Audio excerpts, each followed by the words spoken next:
Welcome to Changing Higher Ed, a podcast dedicated to helping higher education leaders improve their institutions.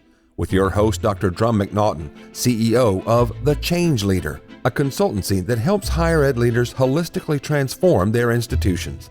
Learn more at changinghighered.com. And now, here's your host, Drumm McNaughton. Thank you, David.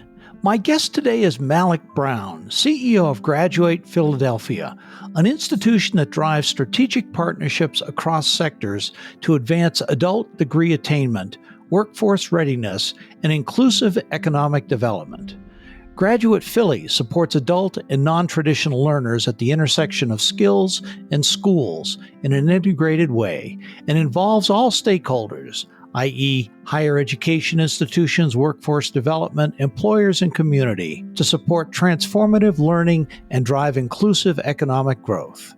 Malik's career includes work in finance, customer relationship management at organizations like Inroads, Accenture, and the United Way.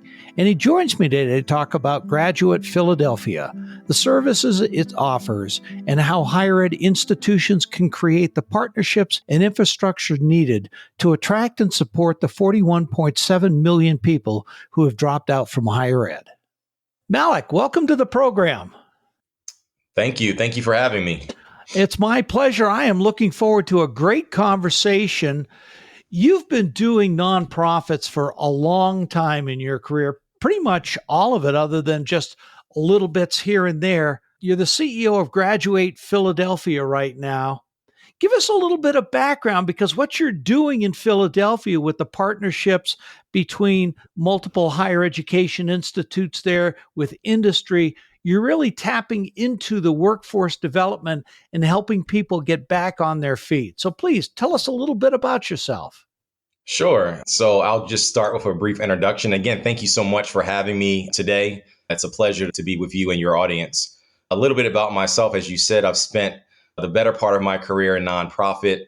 I did start actually in the private sector. So I was with, corporate brands like General Electric and Accenture for the early part of my professional career, and then transitioned over to the nonprofit, worked at the United Way, worked at a community-based organization in South Philadelphia called Diversified Community Services, worked in higher education at Pierce College, and then really found a sweet spot here with Graduate Philadelphia that really is a combination of all these different experiences. A little bit about Graduate Philadelphia, as you mentioned in your opening remarks, we are a 501c3 corporation who serves non-traditional adult learners. These are adults who are working in the front lines of various occupations here in Philadelphia. They went through the K through 12 pipeline and public school education in Philadelphia. They're raising a family. They are working during the day, trying to go to school in the evening, and they just need a little bit of extra help and support to get them over the finish line to a 2 or 4 year degree. And that's where Graduate Philadelphia comes in to provide those wraparound services, that holistic support, the advising and the coaching that's needed to get someone back into the classroom and then to completion to that credential. Wow, that's big. That is huge. And knowing the enrollment cliff is coming, or it's essentially here at this point, so the number of traditional students is dropping out.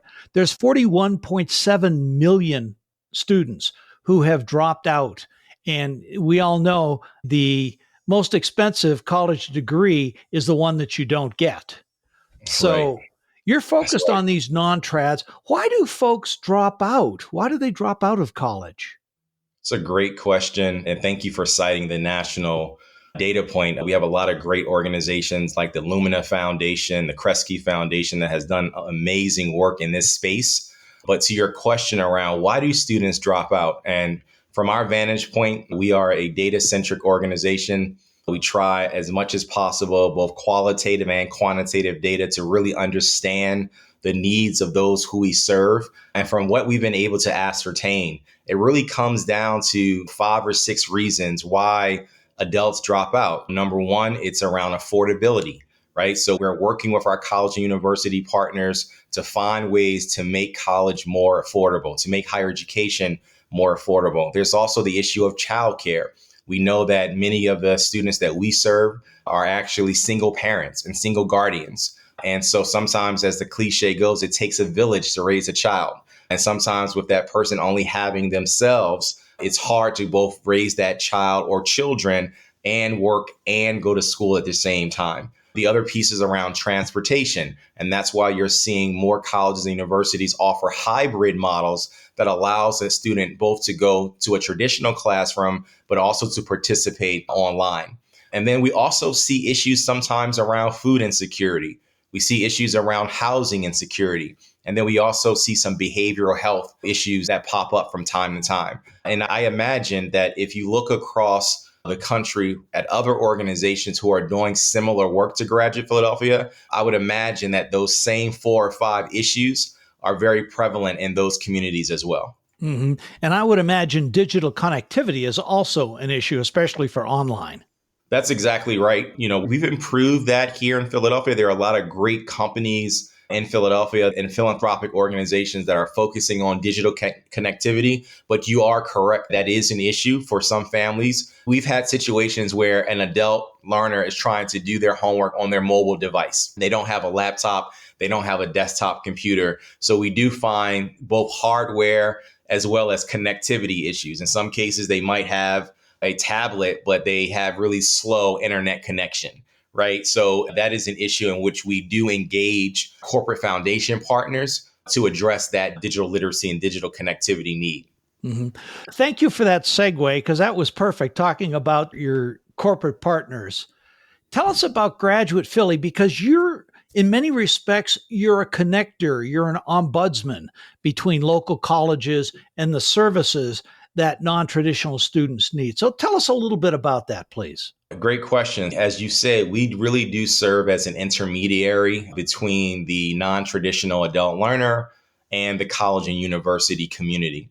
And so we provide a number of services that essentially connect those two communities. So as an example, a number of our college and university partners are looking for support around enrollment. They're looking for support in terms of going into communities of color, diverse communities where there may be a lack of cultural competency, or there may be some support needed for how do we message academic credentialing and workforce credentialing to communities of color, where for them as an adult, they're not looking for a traditional 18 to 21-year-old experience. They're really looking for opportunities to upskill, reskill, so that they can achieve a greater level of economic mobility for themselves and their family. So the messaging has to be different when you're talking to an adult versus when you're talking to a student that might be going off to a 4-year institution for the first time.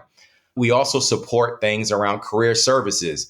You have some colleges and universities that are pretty adept at engaging with the business community, at engaging with employers to hire students and to do some joint collaboration and programming with the business community. But you have other colleges and universities who are not as adept in that space. And so Graduate Philadelphia also facilitates some of the connectivity and relationship building between the colleges and the business community. At the end of the day, it serves the adult learner, because if that college has really strong relationships with the business community, that means more job opportunities for our students. It means more internship and apprenticeship opportunities for the students. And then lastly, I would say just the academic advising and coaching and support. So many students drop out because they just don't have that extra layer of support that can keep them moving forward. Days where they might get exhausted, days where they may not think that they can do it, they can't push on. That's where Graduate Philadelphia is that extra layer of support to that college or university to help with retention, to help with persistence, and to help with completion for that student getting over the finish line. Well, it's interesting because you mentioned all of these services, and in my experience in higher ed, there's very few colleges who can offer all of those. You're a multiplier is what you are. Is you're taking these services from all around the community, you're working with the colleges, and you've got relationships with about 20 different colleges there in Philadelphia, right?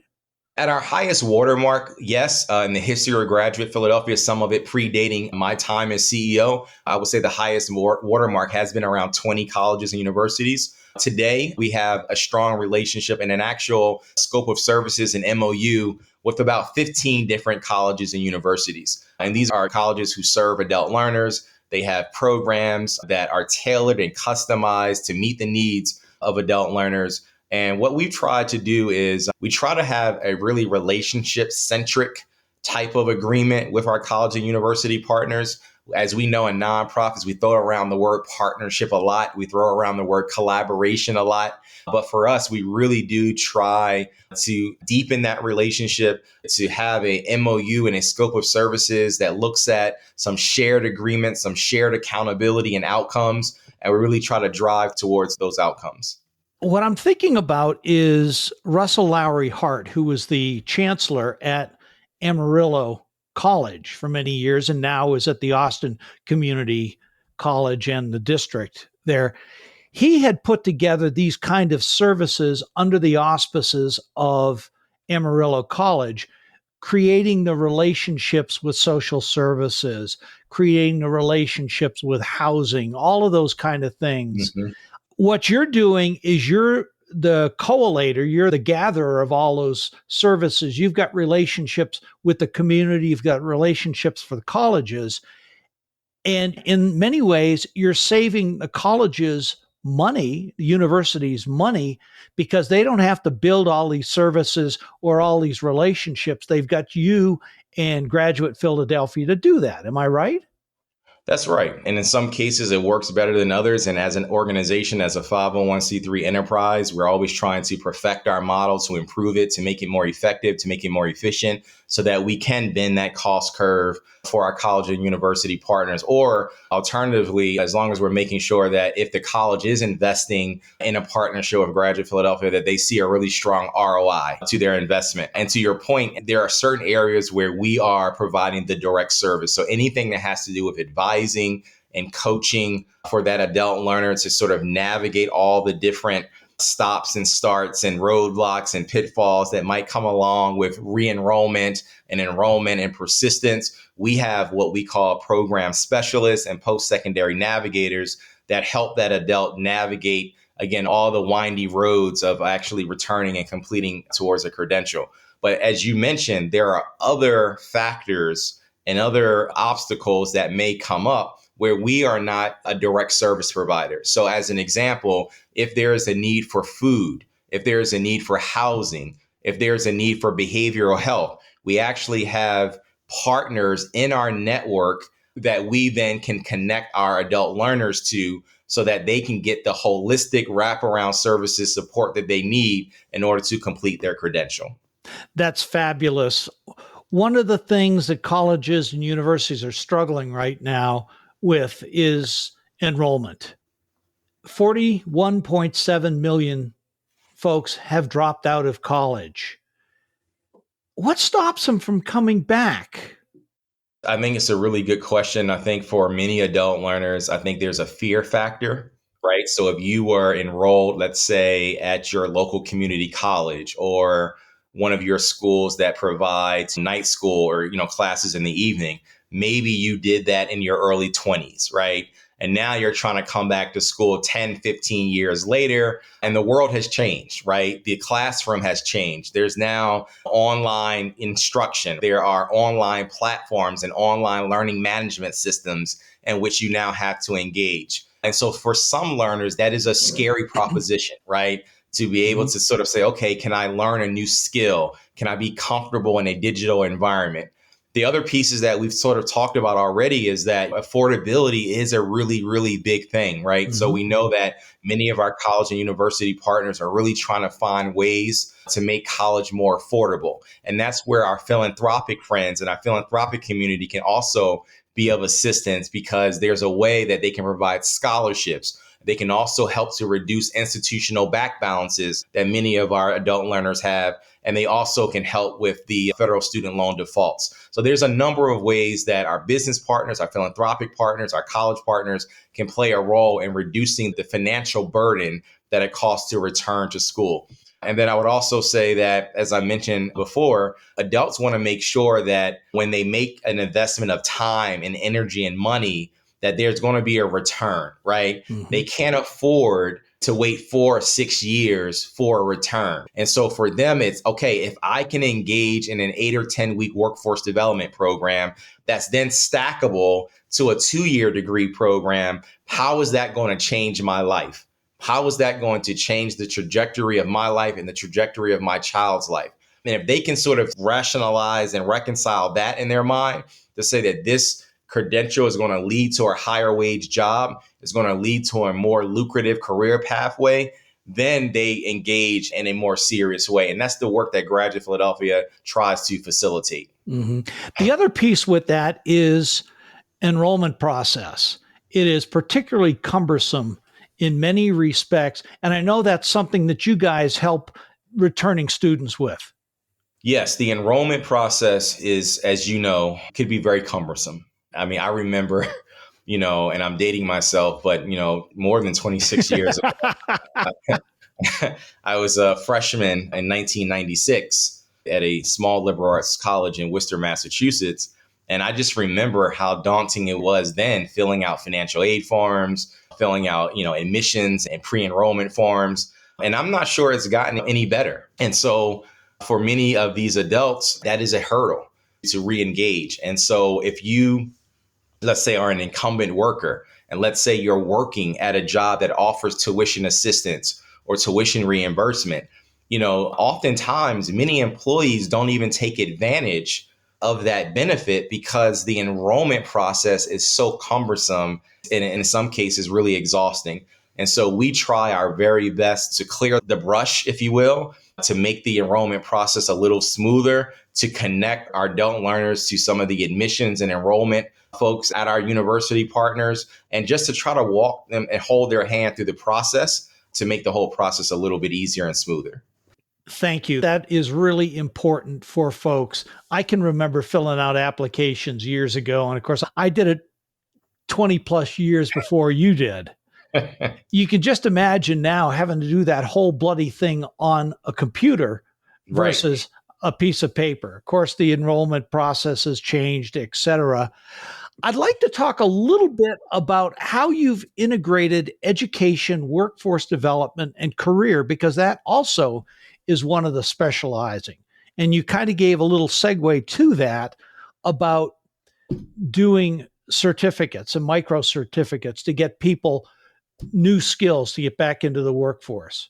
So this is really the value proposition for Graduate Philadelphia, not just in Philadelphia, but for cities and communities across the country. You see really two very disparate systems. You have the higher education community in one bucket, and you have the workforce development community in another bucket. In some cases, if I'm talking about a third bucket, you have the economic development community in a third bucket. And so what we've tried to do here at Graduate Philadelphia is say, okay, if we're really going to increase economic mobility for more families, if we're going to lower the poverty rate here in the city of Philadelphia, which is pretty high, we really need to meet families where they are. And we really need to understand the current economic context that we see ourselves in. So for so many families, again, they need a more immediate short-term intervention towards financial stability. And that's why it's really, really important that we integrate both workforce development credentialing as well as higher education, because the workforce component really helps to financially stabilize many families. There are many great 8 and 10 week programs in cybersecurity, IT, health tech administration, retail, customer service that really gets that individual or household to some level of financial stabilization. The next step beyond financial stabilization is to say, okay, now that I am making, a living wage job that pays a self-sufficient wage, how can I now move further in my career to perhaps obtain a mid-skilled occupation, to be a manager, to be a director somewhere? And in most cases, not all, but in most cases, that managerial role or that mid-skill occupation role still requires at least a 2-year degree. So we have said that it is not an either or value proposition, but it's an and in both. Let's stabilize families. Let's get them to a living wage. And then let's create a bridge from that workforce credential into a 2 or 4 year degree program so that they can continue along in their career journey. That is brilliant. you are the first person I've spoken to who has really looked at this from a what do people need, meet them where they are, trying to enroll that 41.7 million back into college when they're struggling with food security, with housing security, mental health, all of the things that you talked about earlier. You've got to get them stabilized first to where they're not struggling with so many things. I mean, there's only so much you can fill in a pot of water. And if you overfill it, it's going to flow out and it's not going to be able to be drunk. Right. Not drunk in the alcohol sense, of course. Yeah. But giving them that stabilizing effect, whether it be, a certification or a micro credential or something like that, and having the partnerships with industry to get folks to where they're starting to make a living wage, and Right. They can also go back. That is the bridge that many folks need to get back, to get their degree, et cetera. And that's right. And you said it best, where it's not just enough to help the person get the credential. There's other factors that leads to the self-sufficiency, and that's a job, right? So it's really critical for workforce organizations, for educational nonprofits to really have strong relationships with the business community. Have members of the business community on your board of directors, have them on your advisory board, have them within your service delivery network. Because once that student completes that certificate, they're going to want to actually get a living wage job. The other component of that, in addition to the business community, is we want to have strong bridges between the workforce development community and the higher education community. Because if you complete a micro credential or a certificate or an industry recognized credential that's considered a workforce certification, we want to be sure that in some cases, those certifications or credentials are credit bearing, right? So that if you then apply to a 2-year degree program, that 2-year degree program can say, you know what, you just completed this IT certification. We're going to afford you 4 or 5 credits towards a 2-year degree program. Now, that sometimes, I will be honest, is a tricky proposition. You have to work with the provost or the faculty chair of the various colleges that you're working with. They have to kind of do sort of a crosswalk of curriculum to make sure that it's meeting certain academic standards. But it really is the secret sauce. If we can figure out that crosswalk between what folks are getting and learning and applying in their workforce program, and make sure that it is credit bearing in some way towards a degree, that really can propel so many more students, to getting that 2 or 4 year degree. And that you bring up such an important point, and that's part of the impetus behind CBE, competency-based education, to That's where right. life experiences, credentials, that sort of thing can go to credits for your degree. That's such a critical piece with it.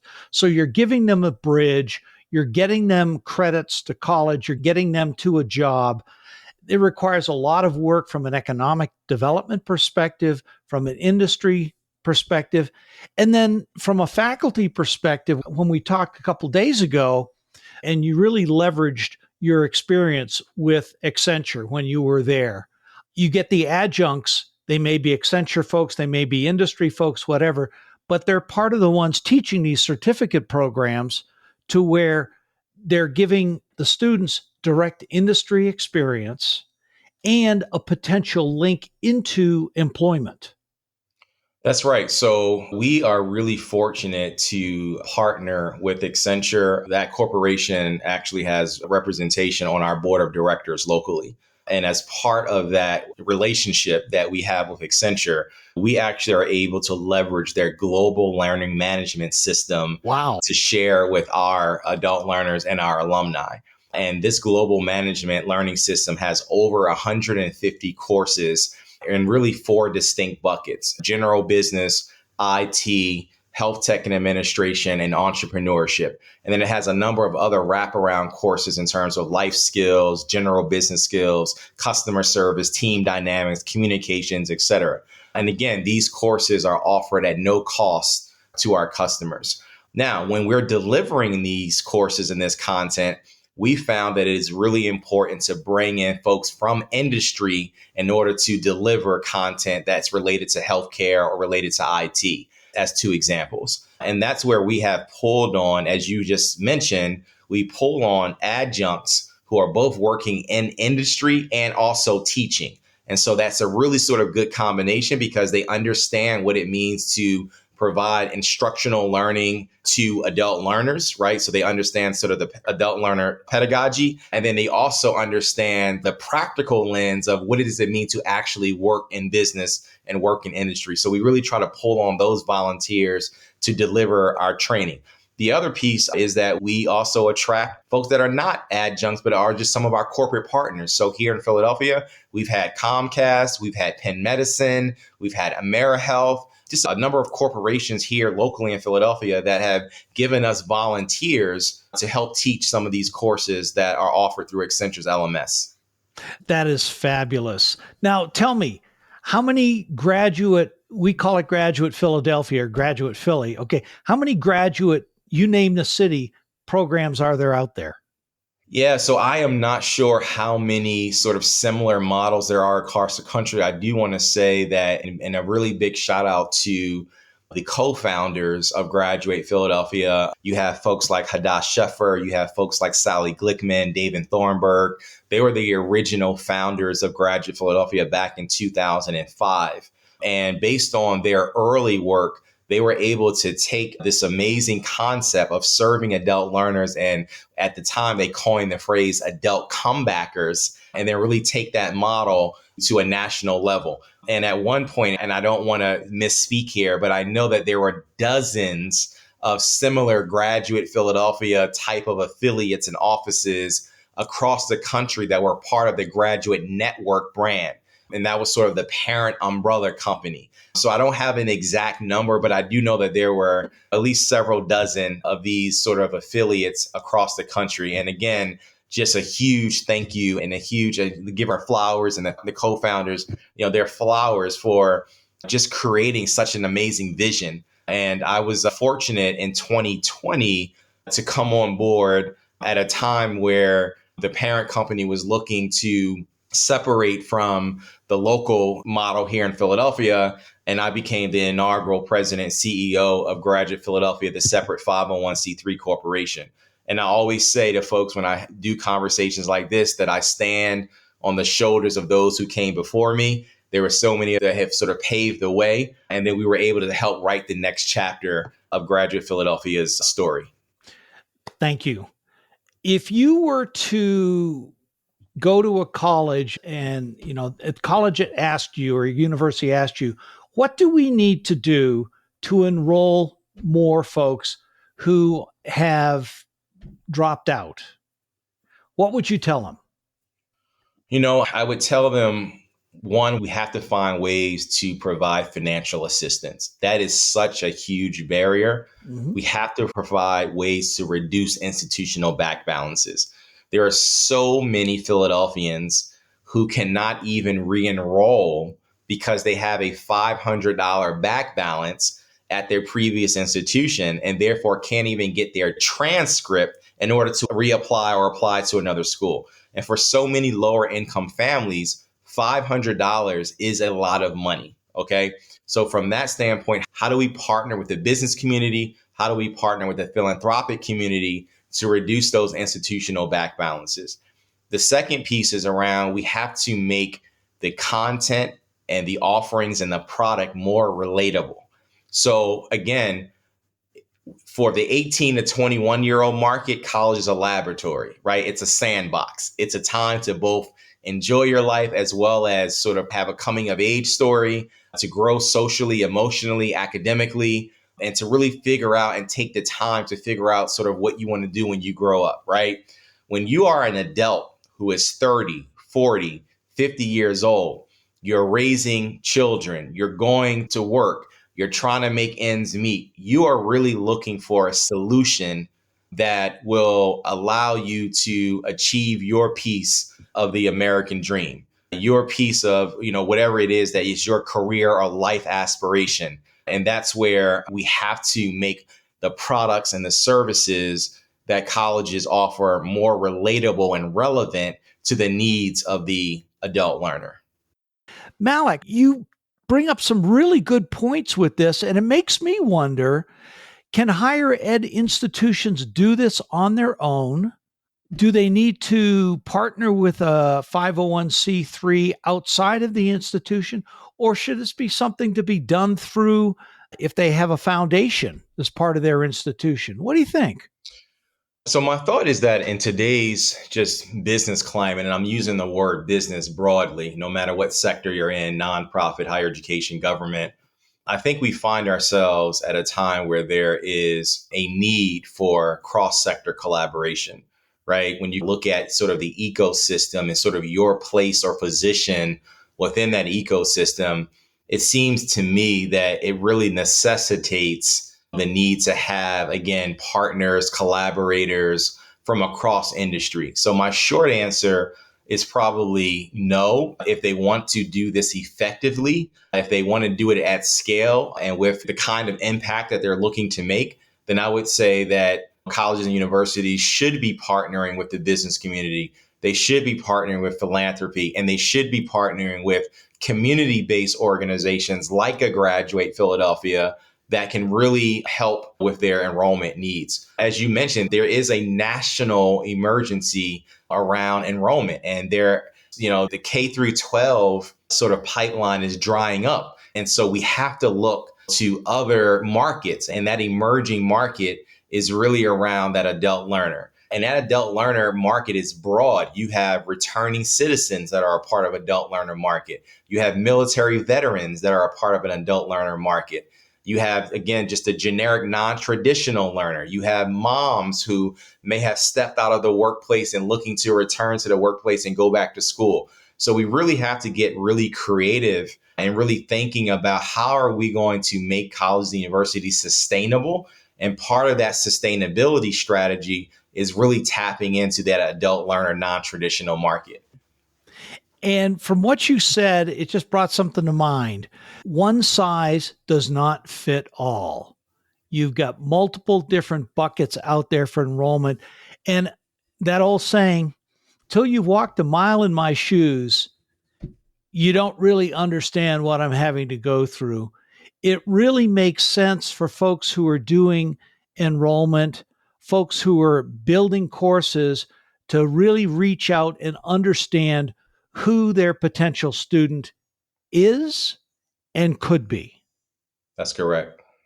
This has been fascinating. I thank you so much for taking the time today. As we always do, 2 standard questions. 3 takeaways for university presidents and boards who are contemplating enrolling some of these non-traditional students. 3 takeaways. I would say really embrace the adult learner market, or understand the students that you're serving. Adult learners are in many cases coming from diverse communities of color. They have different needs, but the need that's consistent no matter what your background is a desire to have greater social and economic mobility for themselves and their families. That is a consistent thread that we see no matter what your racial or socioeconomic background is. The other piece that I would say is really focus on the integration of post-secondary credentials and workforce certifications.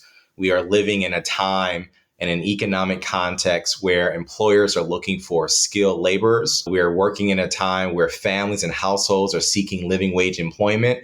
And the convergence of that, we really have to focus on short-term interventions. And then once that family is stabilized, once that business has some of its frontline workforce needs met, we can then talk about the bridge to that 2 or 4 year degree program for those mid-skilled occupations. So that's 2. And then 3rd, I would say really focus on collaboration and strategic partnerships, right? We can't all do it by ourselves. We all are part of this ecosystem of education and workforce development. We all have different core competencies and strengths. And I would say really kind of focus on what are you good at? And one of my famous books is Jim Collins, what are you the best in the world at? And then bring in some other actors and other partners that can help you achieve your goals. Those are great takeaways. Thank you so much for those. What's next for you? What's next for Graduate Philadelphia? So we are embarking on a pretty ambitious strategic plan. So I have been at the helm of Graduate Philadelphia for almost 5 years. So this October will be 5 years. So really excited. Congratulations. Thank you so much. I'm really excited about the next 5 years. And the first few years, it was really building infrastructure, hiring the right staff, getting our go-to-market value proposition in place, getting a few wins in terms of philanthropic gifts.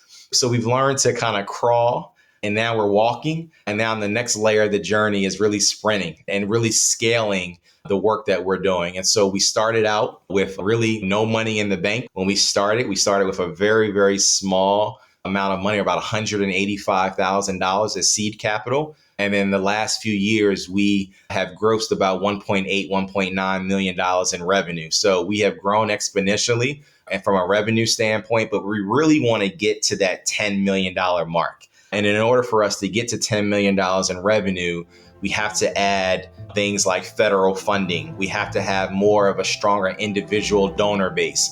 We have to go after major gifts. We have to continue to build out our fee-for-service model that we do with some corporations. So there's a lot of work that we need to do over the next 5 years to get to that $10 million revenue mark. But I believe it's achievable. And I believe if we do it and if we get those additional investments, we are going to be able to serve a lot more households, a lot more families, and we're going to be able to be a really positive force here in the city of Philadelphia. Well, that sounds amazing, and I look forward to hearing more about it as you get down that path. Thank you so much. Malik, thank you so much for being on the show. I've thoroughly enjoyed our conversation. I look forward to the next time our paths get to cross. Thank you. Thanks for listening, and a special thank you to my guest today, Malik Brown, CEO of Graduate Philadelphia. Malik, thank you so much, not only for being on the podcast, but for all the great work you're doing for the city of Philadelphia and its multiple learners there who could really value and use that job. To my listeners, thank you so much for listening. I'll see you next week. Changing Higher Ed is a production of The Change Leader, a consultancy committed to transforming higher ed institutions. Find more information about this topic, along with show notes on this episode at changinghighered.com. If you've enjoyed this podcast, please subscribe to the show, and we would also value your honest rating and review. Email any questions, comments, or recommendations for topics or guests to podcast@changinghighered.com. Changing Higher Ed is produced and hosted by Dr. Drumm McNaughton, post-production by David L. White.